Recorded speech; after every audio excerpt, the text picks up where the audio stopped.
welcome to Forum. It's nice to see you. I see a couple of new faces, so please let us know if this is your first time and you'd like to be included and come back again. This morning, we have the privilege of talking about Unify America. You maybe heard some stuff in the last few months. Harry Gottlieb and Sarah Drury came in February and started speaking with some of us about the Montrose community and what it can offer and what they can offer us. And so now they've been here since February, and he's about all ready to tell you everything you want to know about Unify America. Thank you. When you haven't done anything, but like, look, he's walking on. Okay.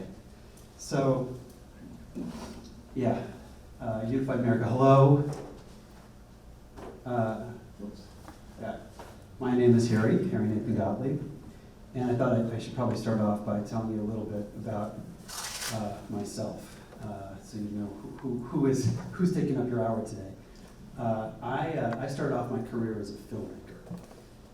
And when I say career, I mean I started at 12. You guys remember Super 8 cameras? Were Super 8 cameras? So when I was 12, I borrowed my dad's Super 8 camera, and I just never gave it back to him. I just loved it so much. I made these like, little funny movies for my friends, and they crack up, and I'm like, oh, this is what I want to do. I want to make movies that make people laugh. So I did that for a while, and all the way through high school and into college, making these kind of fun videos. Consumer video came out, so I adopted that. And then when I was 19, I got this opportunity to make a series of training videos for a local grocery store chain.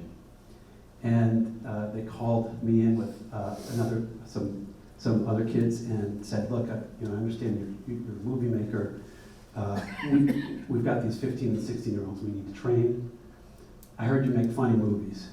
Can you train, we need to engage them. Can you make these movies funny and train them on what they need to do? And I'm like, you bet I can. So we got to spend an entire summer in a grocery store overnight with no adult supervision.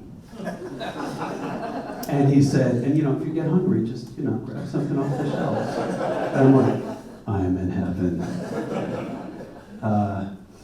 So in terms of making these things funny, so in a grocery store, it's like very important that the shelves are all faced properly. All the product is brought to the lip of the shelf. That's called facing. And in our video, if some kid, and some clerk didn't have everything properly faced, and the customer had to reach in to get the product, they would be sucked into the shelf by a monster and never to be seen again, for example. And there was this new technology called barcode scanners. And so we created a whole musical number in order to teach the folks at the checkout how to use the barcode scanner. So it was great, super fun. But also, what this grocery store owner impressed upon us is like these folks you're teaching, these 15, 16-year-olds, this is their first job. It's going to set the tone for their work ethic for the rest of their lives. You need to engage them in a fun way, but what you're going to teach them is important, and it's going to matter. So this was my first opportunity to use humor to teach something that matters. And I was hooked. So a bunch of years later, computers start showing up. You guys remember CD-ROMs? CD-ROMs, anybody? So there was interactive multimedia. You could have, audio-visual stuff on the screen. I taught myself how to program, at least well enough to sort of put some prototypes together. And I ended up starting this company called Jellyvision. And Jellyvision, we were using humor to help people make important decisions. So we worked for lots of big clients, like from Microsoft. We helped folks choose their computer. We'd ask a bunch of questions about how they wanted to use their computer. Oh, it seems like you might want this particular laptop here at this price. We helped high school students pick out a college. We work with a big hospital to help diagnose a sleep disorder. We were doing all this kind of stuff, not always necessarily funny, but always engaging and simple and making it understandable for folks. But you know, for those of you who do client-based work, you know, it's tough. Every year you gotta go back out and you gotta go find the next customer. We're like, oh, well, we gotta come up with a product. We gotta come up with a product. All right, what are we good at? We're good at taking things that are complicated and boring and making them simple and engaging. What are things that are out there that are complicated and boring, but that are important, that people really need to do, and if they don't do it, it's gonna affect their lives? Taxes and picking out your medical insurance. So we picked the latter, medical insurance. So we created this product called Alex. And Alex is this character, and he asks you a whole bunch of questions. This is for, we sell this to companies to help their employees select their benefits. And Alex will ask you a question like, all right, you know, so you married, you got any kids? You know, those kids prone to accidents? What kind of prescriptions, you know, you take in, etc. And then it crunches all the math in the background for you, and it lays out this chart, this real nice chart, and you're like, all right, well, looking at your choices, it looks like this one at the top is probably your best choice for the money. Do you want me to walk you through it?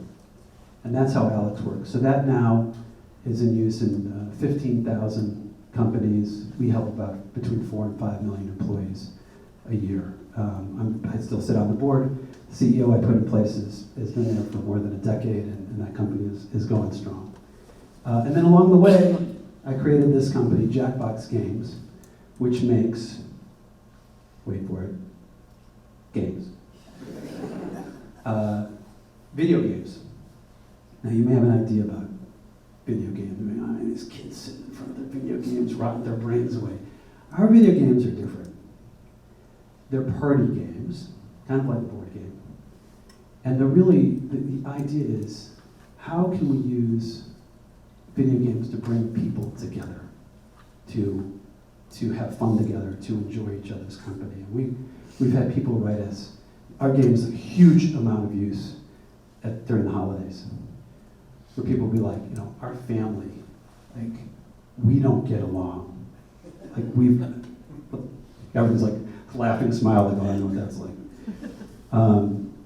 But then we put on their game, and we're all laughing together.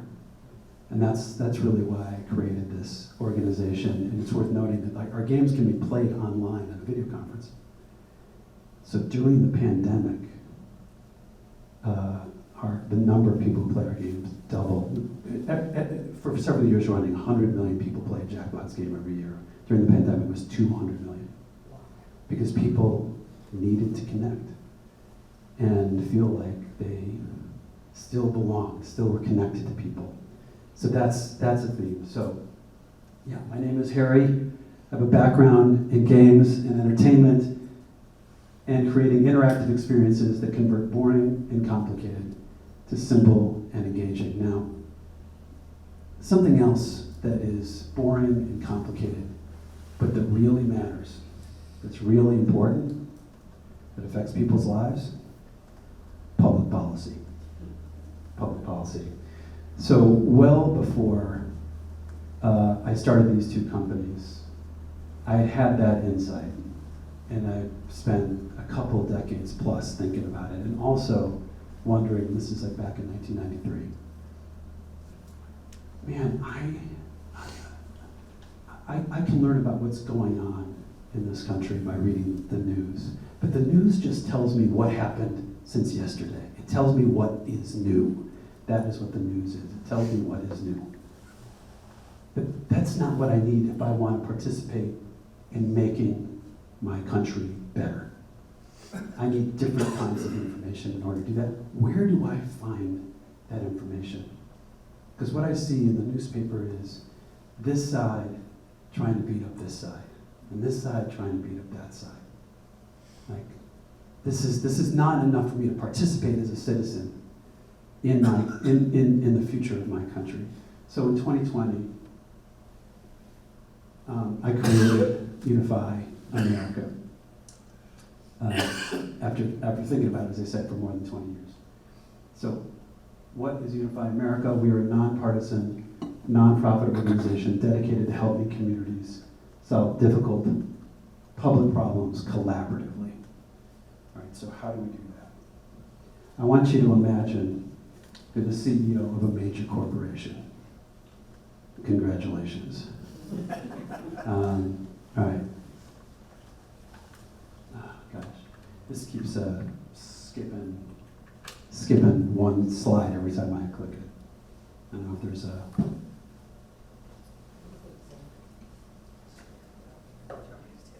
I guess so, yeah. Yeah. So, yeah, I'll do this. This will be one of these. All right. All right, so there's a big problem with a significant product, and you have an executive team that reports to you. What do you want your team to do? A, split into factions, each blaming the other side for the problem. B, have one faction come up with a single solution that the other side absolutely hates. Or C, come up with as many solutions to the problem as possible, deliberate through the pros and cons of each, and build consensus towards a shared solution. Just yell it out, your answer. C. Right. Do the first two look familiar to you? Are those good ways to solve problems? All right, so what if we could solve our public problems like this in the United States of America? We can, and by we, I mean we, the people ourselves. And in Montrose, we're going to show people how to do it. We're going to show people how to do it right here in Montrose. So, what is Unify Montrose? It's a partnership between Montrose residents and Unify America. The essence of that partnership is built on this idea of deliberation. Now, deliberation, this is an old idea. This has been around since ancient Greece. And it was relied upon by our founders when they conceptualized this republic. The idea was this. Our country was founded on the belief that we, the people, can solve our own problems. We do not need a monarch. We don't need a king or a queen. We can solve the problems ourselves. And deliberation is based on this fundamentally American idea. So what is a deliberation? It starts with identifying a big problem. So, Unify America, we went in search of a community with a big problem.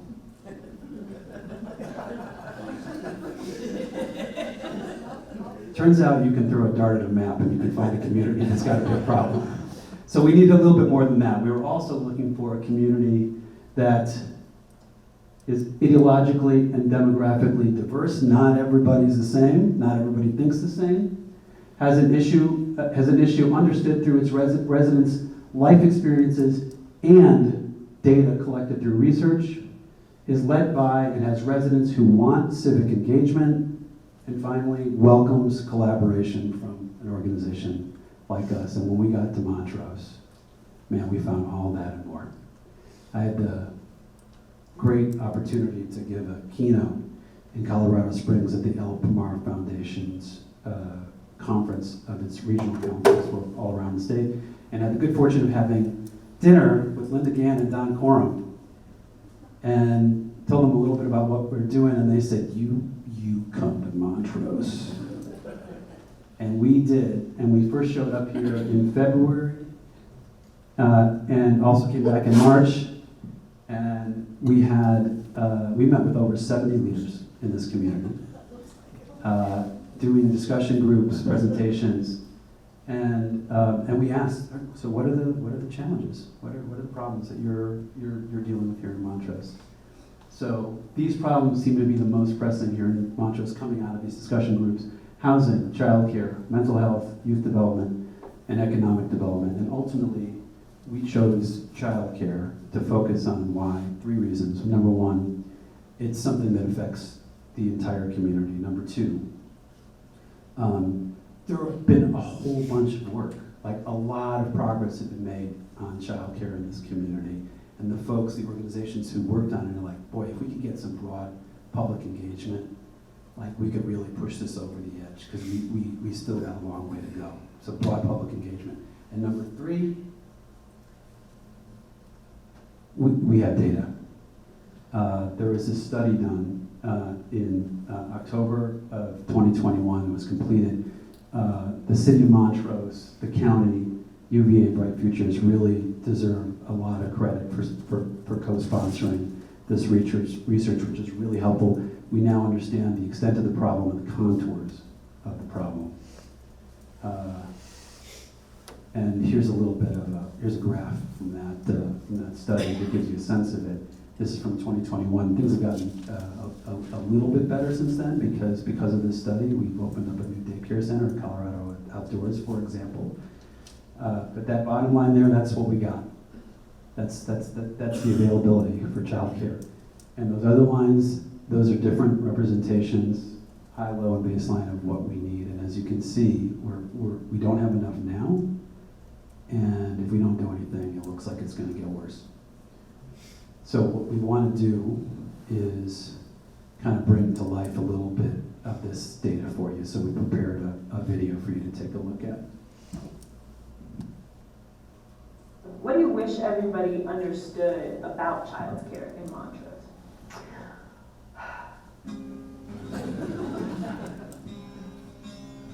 Why do you think the problem of childcare, why is it such a difficult problem to solve? That's a $1 million question. You know, I think it's important that we remember that there are people struggling in Montrose and Colorado. Any rural area oftentimes has an even greater concentration of need and shortage. We're a child care desert.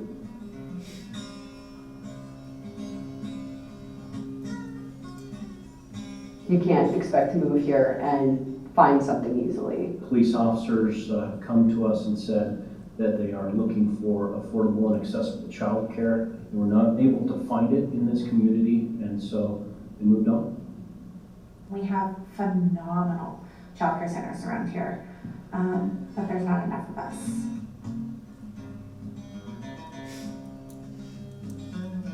With there not being a lot of it, it's truly supply and demand. So the biggest challenge for us was just getting through the door. All I found were people that can't find daycare. Parental leave, maternity leave, you want to stay home with your kids as long as you can, but there's a point at which working families, both parents need to be working. Or for a lot of families, it's a single parent. If you don't have a place for your kid to be while you're working from 8 to 4, then you can't go to work.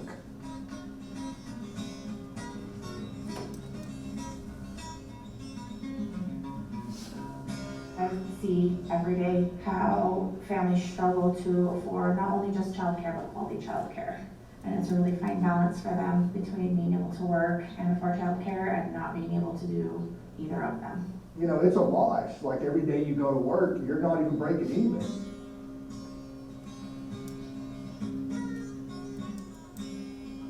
I will have a deficit in the number of police officers serving directly in the city of Montrose, and that affects our crime rate, that affects our response times to calls. If that person has to stay home and not work on the street, there could be a public safety impact. And the person who calls for our help may not have children, may not think of it in that way, but if the child care was there, they would get better public service. Whether you don't have grandkids or you're here as a retiree and you don't have anybody that needs that type of care, it impacts the community. And so the Montrose community, I think when it comes together, can solve real world problems. I think if we all can just reach consensus that we want our lives to be better, we want our lives to be a little more fair, we want working people to not have to work so dadgum hard and live paycheck to paycheck. And so how do we do it?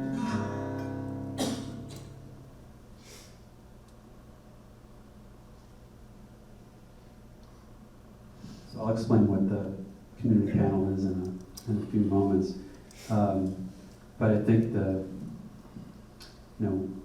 we've been here for a little bit now, and when we tell parents, we're here to try to bring the community together to solve the child care problem, and they're just like, oh, please.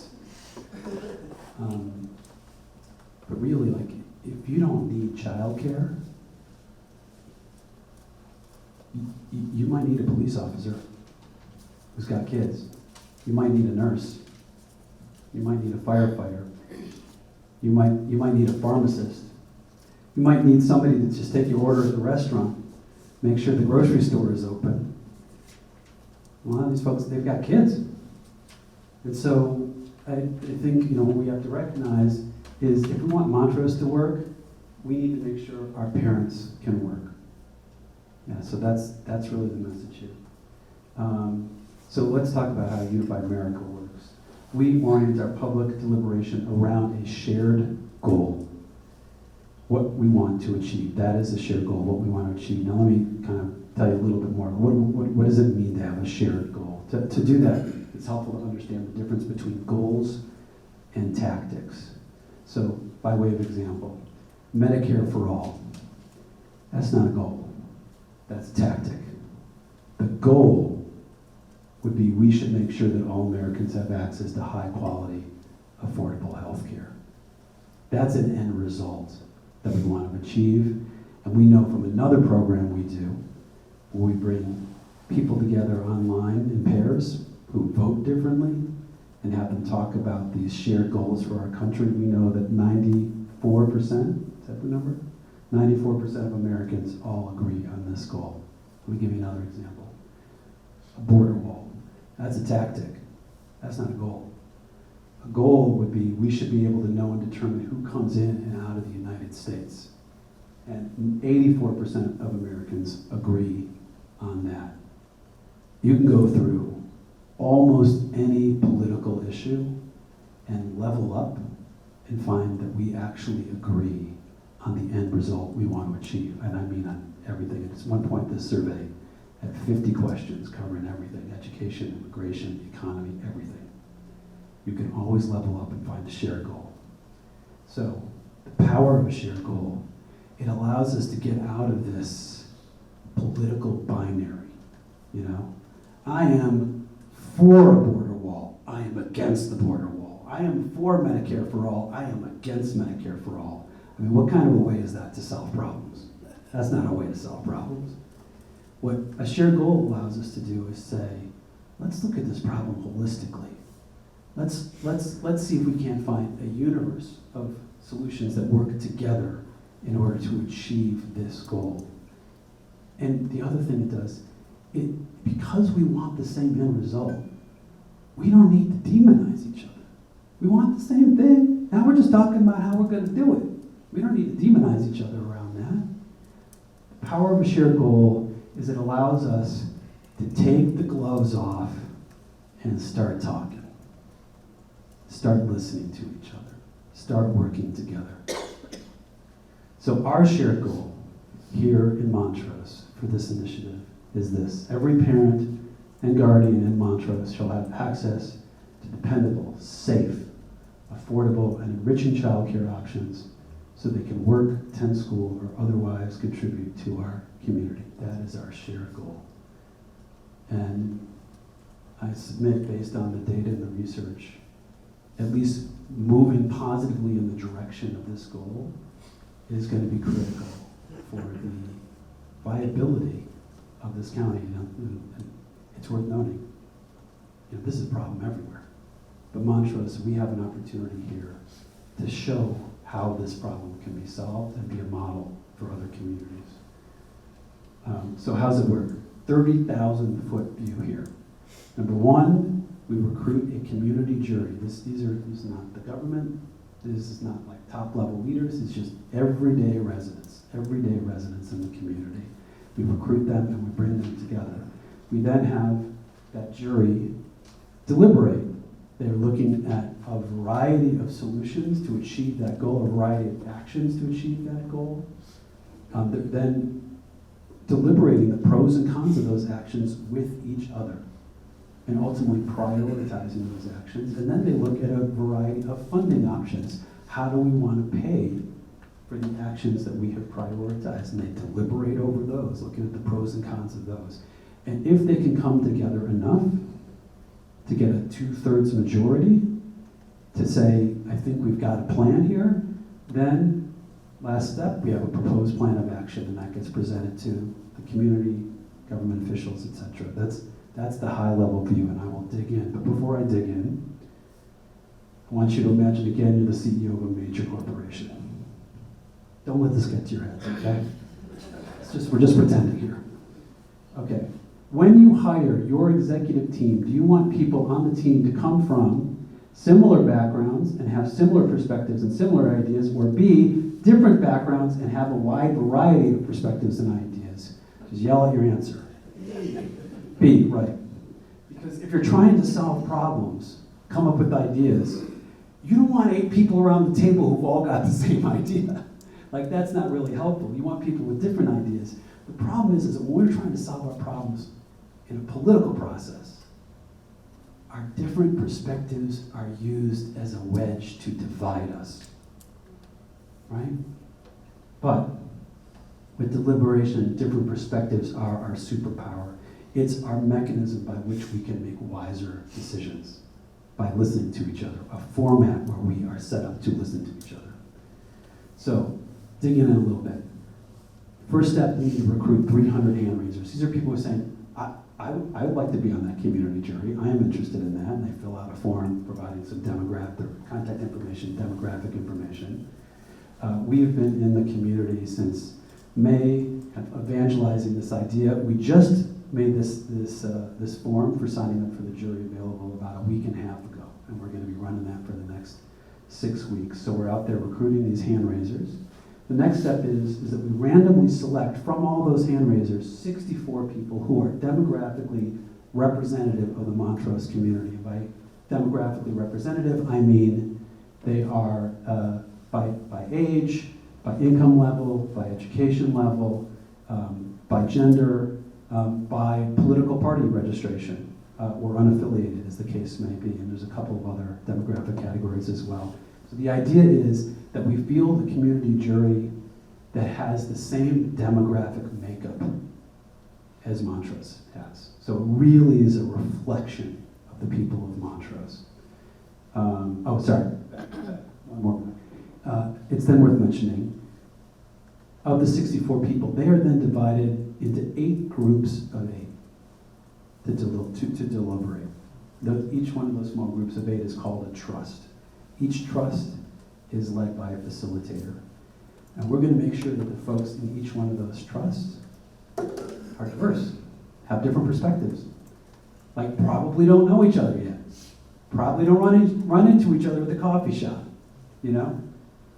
Don't work together. Probably might not, even in a relatively small town, may not have ever met each other. But here they're going to come together. I mean, think of it in a way of like a jury in a court of law. You know, they don't have to have any expertise. They need to come in and bring their life experience and their common sense. Okay.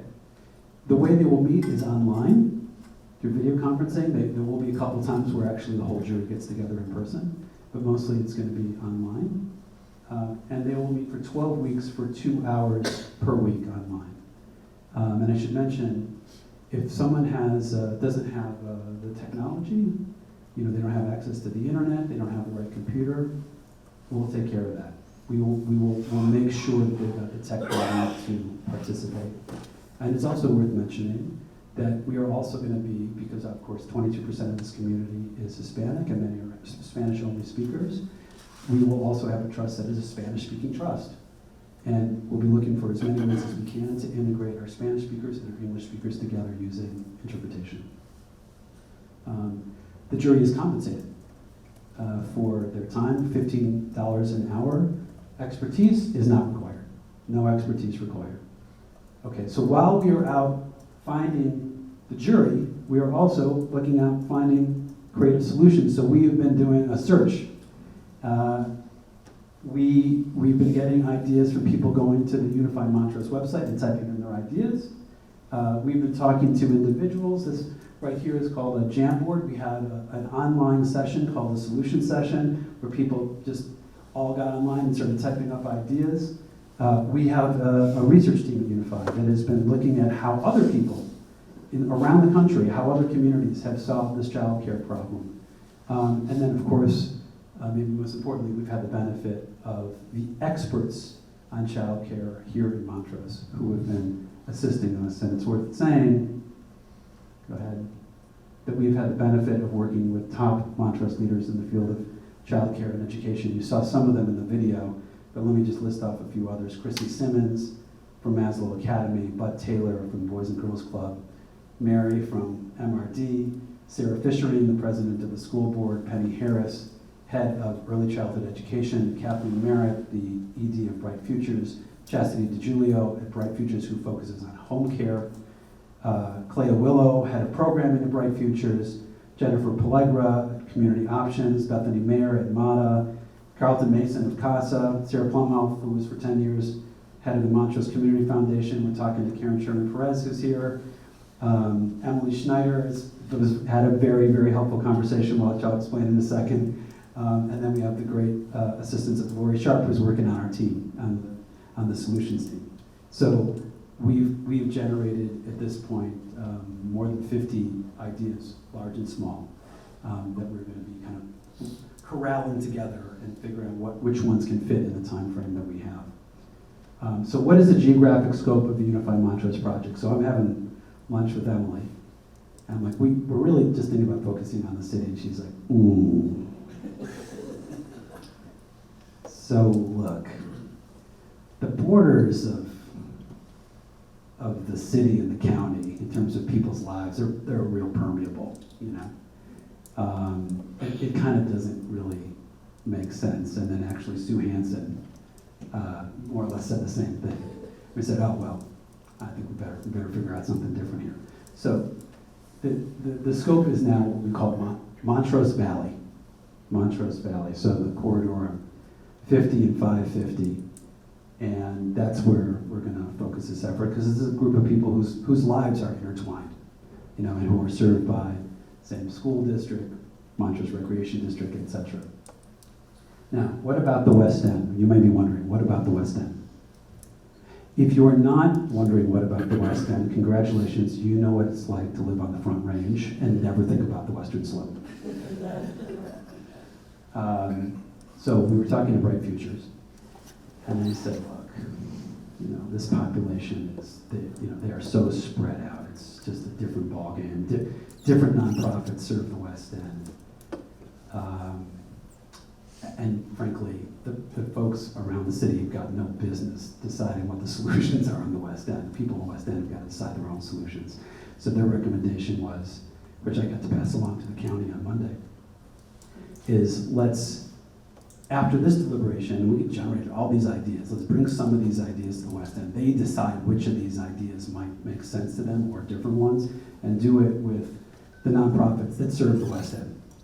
And then if it is beneficial, the West End plan could be merged with the Montrose Valley plan in 2024 to create a countywide plan. So that's the idea there.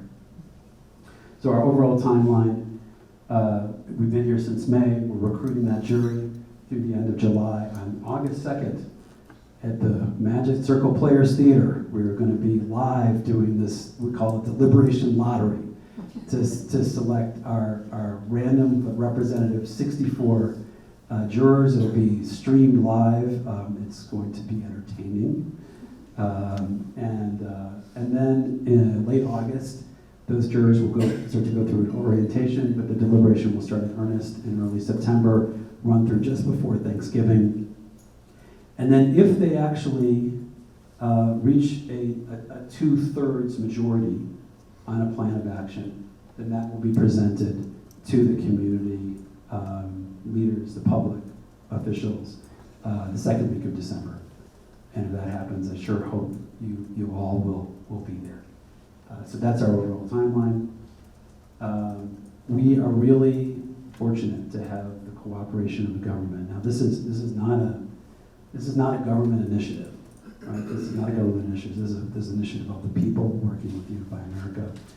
But man, if you want to get something implemented, like you gotta have the support and cooperation of the government.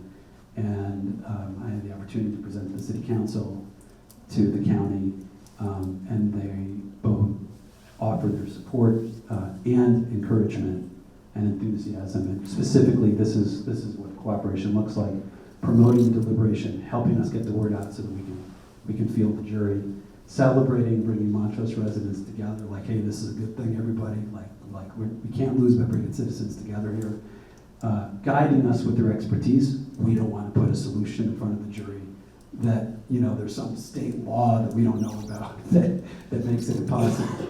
And then finally, attending the final presentation in December and taking seriously the proposal. And the hope is that in December, we've got this plan of action, this really like concrete plan of action, what we want to do, and the next phase is to go to transition into implementation and to have Unify Montrose help in that process of how do we then work with the government and other entities, perhaps Boys and Girls Club, MRD, HAP, etc., to make this plan come to life. Special shout out to Montrose Recreation District, which, as you know, plays a hugely important role in the lives of many of our children here in Montrose with all of their programming, the fitness center.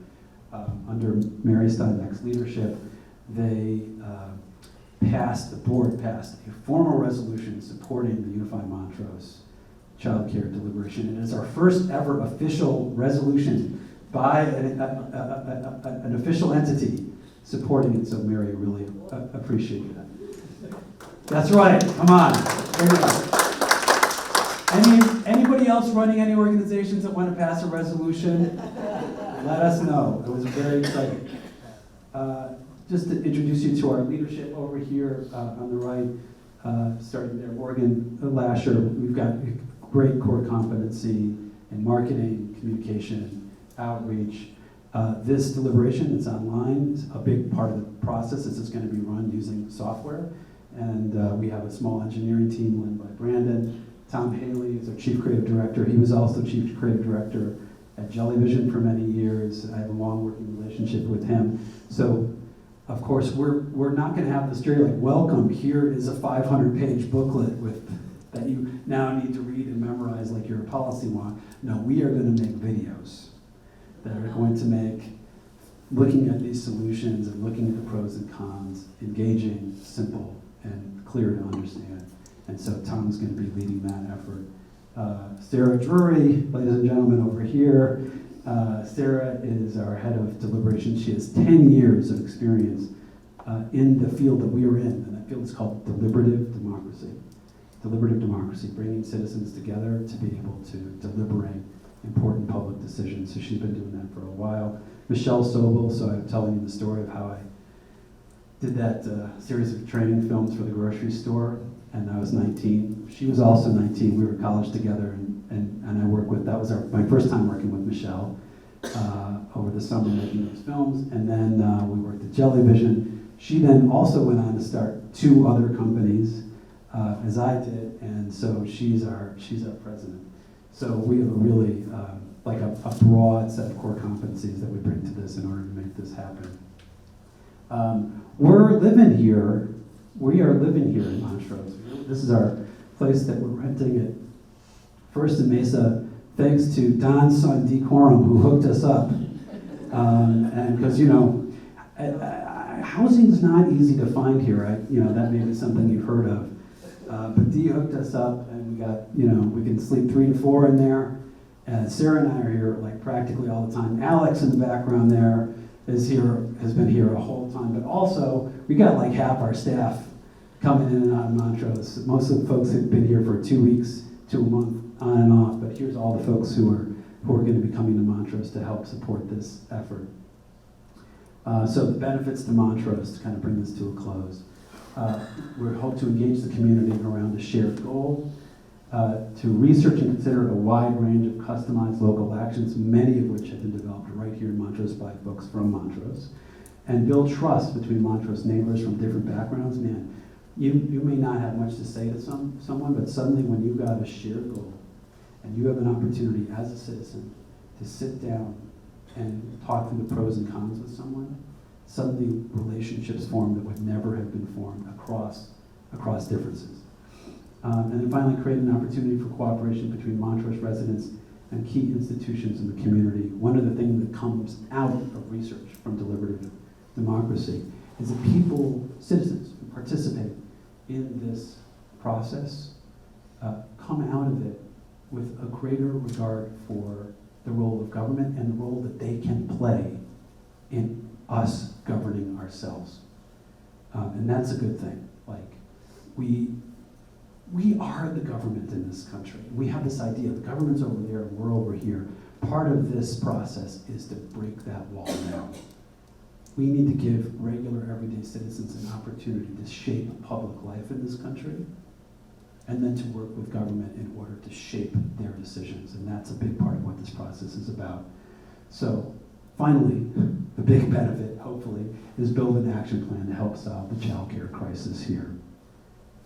Now, if you're thinking, what can I do to help? And I hope that's what you're thinking. I mean, it's been 40 minutes. If you're thinking, what can I do to help? Great. Here's what you can do. Join the community jury. Join the community jury. We need residents of all ages, 18 plus, all races, all ideologies across Montrose Valley. You do not need to be a parent or guardian. In fact, we can't have all parents and guardians because that's not how the makeup of Montrose. Like, we need a group of people who really represent Montrose. So sign up, and here's how you can sign up. You can either go online using that QR code, or Alex will hook you up because we got forms, and as long as your handwriting is readable, which we found is sometimes a thing, that doesn't always work. You can fill out those forms, and we'll get you signed up. I'll put that QR code up again when we're done. Share your ideas for solutions. The best place to do that is at unifymontrose.org. We got this form to fill that out. We can still accept ideas for the next week or so, and then we got to kind of shut it down and start kind of bringing things together. And then finally, tell others about this opportunity. Like, write your friends, send them the link to Unify Montrose. If you've got groups that you're part of and you want me to come speak, I'm there. Just say the word. You're like, oh, I'm looking for a volunteer opportunity. I want to go door to door and canvas and find people to be a juror. Like, talk to Alex. Alex will hook you up with that opportunity. You can get us at our website, unifymontrose.org, by email, or on all these social channels as well. I want to thank you not just for your attention here today, but for welcoming us into this really extraordinary community. I mean, it is, I don't know, I hope you know how special this place is. The level of cooperation here, the generosity of spirit of people wanting to make this community better. I've been overwhelmed. I think we're blessed that we found you. So thank you. Well, thank you. Okay, it's question time. Who wants to ask the question? Does Rick look first? Good morning. Good morning. It's quite an organization. You, I believe, are affiliated with United America. And Unite America? It's a very similarly named organization, but it's not the same organization. But we know them. They're roughly in the same field of trying to improve the way our democracy works. okay. So I do know them, but we're not the same organization. Yeah, it's a confusingly similar name. Thank you. I appreciate the clarity. I have been on their website. I participated in one of their one-on-ones. Oh, good. Comment, you, in your list of things, missed in what, in my opinion, is the elephant in the room nobody will acknowledge, and that's homelessness. I would like to know where your funding comes from. If it comes from the Koch brothers, that's very different than if it comes from George Soros. It would be interesting to know how this very slick organization with obviously deep pockets is funded. I'm happy to answer that question. So there are a couple of foundations that support us. El Pomar is one of them. The Kettering Family Foundation is another. Look, frankly, if we took money from the Koch brothers, we'd be happy to take money from the Soros Foundation as well. I say we're nonpartisan, we're anti-partisan. So we're actually, if it's not already obvious, like that's the whole goal here, is to get rid of partisanship by just changing the game. But the reality is today, we are primarily funded by me and my family. I mean, the companies that I listed have had a very good fortune of being very successful. This has been a lifelong dream of mine. And this is, so right now we're funded that way, but we're ramping up a proper fundraising organization. We're looking for a head of development right now so that we can diversify our funding stream. Does that answer your question? Thank you. Yeah. Really great presentation, and thank you for what you're doing. I absolutely love somebody coming in and bringing people together to collaborate. I think that's the greatest gift that anybody can really give. You talked about tactics, and you talked about goals, and I think about what you described in the meat of your process as a strategy to get to those goals. And I think those are really great. This community, I don't know if you know the history of it, it has kind of had a history of that very same process you're looking at. Back in 2006, the community came together and provided a 1.75 sales tax for improving our roads and our sheriff's department, which was vastly needed. We added an additional mill levy to provide additional firefighters in 2 fire stations, and using that same process. And the rec center did a fantastic job in overcoming skepticism from certain people on whether the need is, even though it's not anything to do with George Soros or that other guy you mentioned. But so anyway, this is historically a good community to work with, and I think you're going to have some really good outcomes. Is that a question in that? That was a statement. It's got to be a question. Well, what do you think of that? I agree, and I will say thank you for building the rec center, because I use it every day. It's fantastic. So, Any other questions? Thank you for your presentation. I'm curious, what type of support will be available after this process is over? Because I know it's easy for outside groups to come into a community and do something, and then you do the slapping of the hands and leave, and then that's it. Is there going to be some technical assistance available or additional support once we have a plan and things might be? I mean, we thought about slapping our hands together. Yes. Lori Sharp, when we first talked, had the same question, like, okay, so then what? So, we expect to write and get a grant to keep Unify Montrose going, so that there is a handoff from the point of having this proposal to the point of implementation. Whatever that process entails, and it could be any number of things. We don't know until the jury concludes their work. But the point is not to come in here and run a deliberation and oh, here's this plan that sits and collects dust. The point is to make a real improvement to the community and move the needle. And for what it's worth, obviously, that's why we're here, and it's of course why you're even bothering talking to me.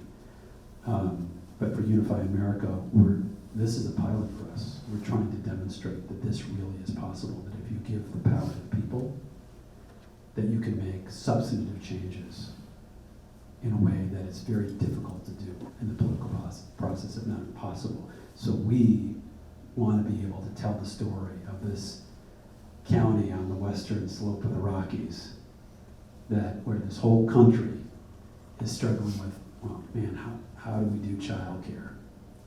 Because the whole country's got this problem. And by running this process, this community figured it out and changed the game. And now doesn't have that problem anymore. And then maybe we go on and we run the same process and we try to solve the housing problem here as well. Does that answer your question? Great. Yeah, quick question. I'd like to think it's all about the kids, but I think also a component is about job creation.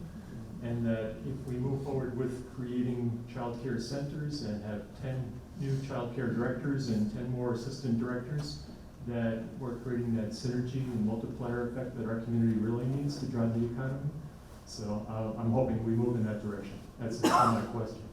Yeah, I mean, so it's worth mentioning that, you know, opening up more daycare centers, that's only one way to do it. Part of what I think the community will be looking at is, in order to achieve this goal, like what are the most efficient ways to achieve this goal? And for example, home care centers, you know, folks who are running childcare out of their homes, that's a thing that's happening here, and there may be some really great ways to help that expand. And of course, you know, that's a living for folks here as well. But there's other, I mean, there's so many different approaches, but I agree that with whatever approach we take, it's extremely likely that in and of itself, that's going to provide a boost to the economy in whatever form it takes. I just wanted to tag on to your comment because for me, one of the important things about childcare, solving the childcare crisis in Montrose is economic development.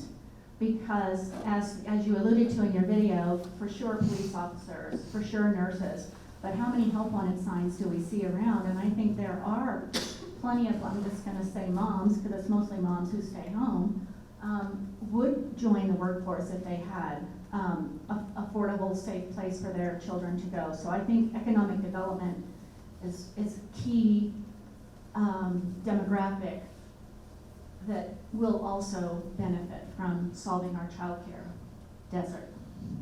Yeah, and adding to that, Statement, do you agree? I agree. And also,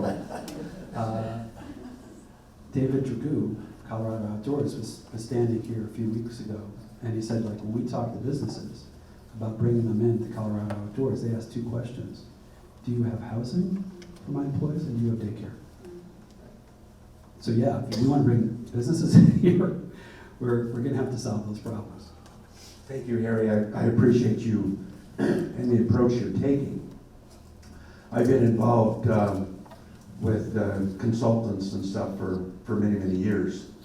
And what I like about what you're doing is we bring in a consultant, they're here for a week, and they tell us what we need to do. What I really appreciate about you is you have moved here. Your organization will be here about 10 months. You are part of the community, and you're not telling us what we need to do. You're asking us how you can help, and I really appreciate that. Thank you very much. Don't you agree with that approach? I agree. You know, the El Pomar Foundation, which I mentioned, is one of our supporters.